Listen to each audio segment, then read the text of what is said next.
انت حضرتك عارف ان انا يعني بيج فان يعني لحضرتك يعني، وتابع فيديوهاتك تشرف لينا دكتور احمد والله. يعني من جمهور حضرتك يعني. ربنا يخليك. فانا كنت يعني من الفيديوهات اللي شفتها لحضرتك وعجبتني، كنت بقى برضو محضر يعني ان انا اسال حضرتك فيها موضوع الكسور عند الاطفال والكسور عند الكبار. شفت حضرتك بقى جايب عود شجره، وبتقول الطفل ده بيبقى زي عود الشجره، وفي حاجه اسمها كسر اخضر وكسر، هو في كسر اخضر وفي الوان تانية. فانا مش يعني ايه الفيديو كان جميل، وطريقه حضرتك تعبير ما حضرتك هو فيه. الكسر الخضري او الكسر العود الاخضر. ايوه العود الاخضر وبتاع، فانا قلت ايه دخل الشجر في العظام. ما هو الشجر زي البني ادمين. ايوه حلو بقى. يعني برضو عايزين نعرف الجمهور حضرتك كده القصه دي. لو يعني الكسر الخضري او هو اسمه العلمي جرين ستيك فراكشر، يعني كسر العود الاخضر. كسر العود وتسمى الأخضر. بالاسم ده نسبة للعود الاخضر بتاع الشجر. تمام. اللي بيحصل فيه زي بالظبط لما زي ما انت شفت كده، لو جبت عود اخضر ايوه واتكيت عليه تنيته كده، تمام.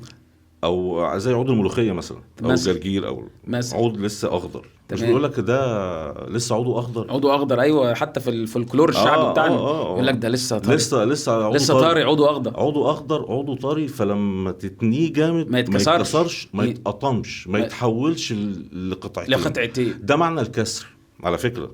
الكسر معناه ان القطعه تبقى قطعتين بيسز، تبقى قطعتين. المميز في الكسر العود الاخضر، انت لو تنيت العظمه، واحد وقع مثلا، طفل صغير وقع على التاني جامد، ما تبقاش قطعتين، بتفضل قطعه واحده تتنى بس.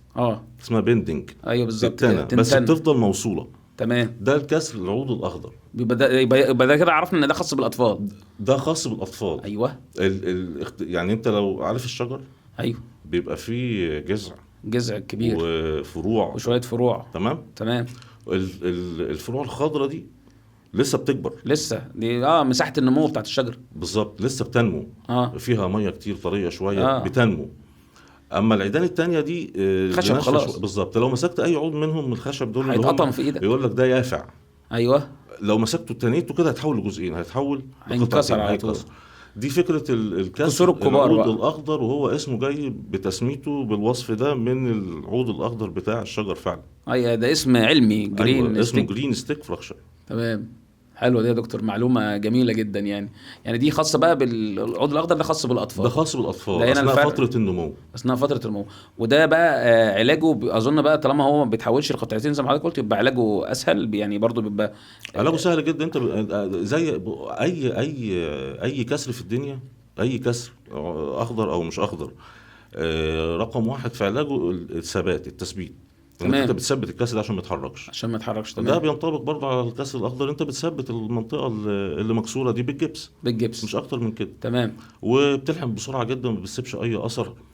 وفي ملحوظه في الموضوع ده متعلقه برضه باهل الطفل.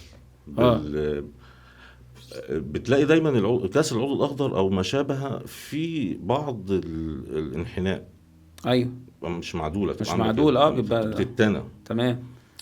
فطبعا دلوقتي الناس بتبص في الاشعه تقول لك العظمه معوجه. ايوه. طب ده هيفضل طول عمره كده يعني ولا ايه؟ بالظبط. فده مصدر قلق كبير. ايوه. في حين ان هو مش مصدر قلق بالنسبه لنا خالص يعني. تمام. الزوايا دي اولا في زوايا مقبوله ما بتسيبش اي اثر. تمام.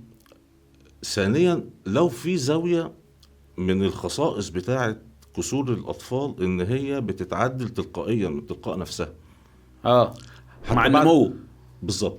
حتى لو هي لحمت في زاويه في وضع منحني، مع النمو لما العظم يطول شويه بتبدا تعدل نفسها بنسبه 100% وبدون ما نتدخل، بدون ما نعمل اي حاجه. حلوه ديت. يعني لا عملنا عمليات ولا فتحنا ولا العمليات في مجال الاطفال بالنسبه للكسور مش كتير، محدوده. حتى طبيعه العمليات بتبقى عمليات بسيطه جدا، تدخل يعني صغير قوي. وحتى الادوات اللي بنستخدمها بنستخدم اسلاك رفيعه جدا، عامله زي الدبابيس كده، بس تبقى تخينه شويه من ملي ل 2 ملي، حاجات رفيعه وناعمه جدا. ده لو احتاجنا يعني، لو احتاجناها يعني. فكسور الاطفال عامه ما فيهاش اي قلق، وفيها سماح يعني، بتسمح بان في زاويه بتتعدل لوحدها. بتدي فرصه اللحام بيبقى سريع جدا. ايوه عشان الاطفال لسه بينمو، بس بيبقى حواليها طبعا الهاله بتاعت القلق بتاعت اي حاجه خاصه بالطفل، ودي بنحاول نطمن الاهل زي ما قلنا قبل كده. تمام يا دكتوره، والله طمنتنا وطمنت ناس كتير يا دكتوره. ربنا يخليك. شكرا يا دكتور.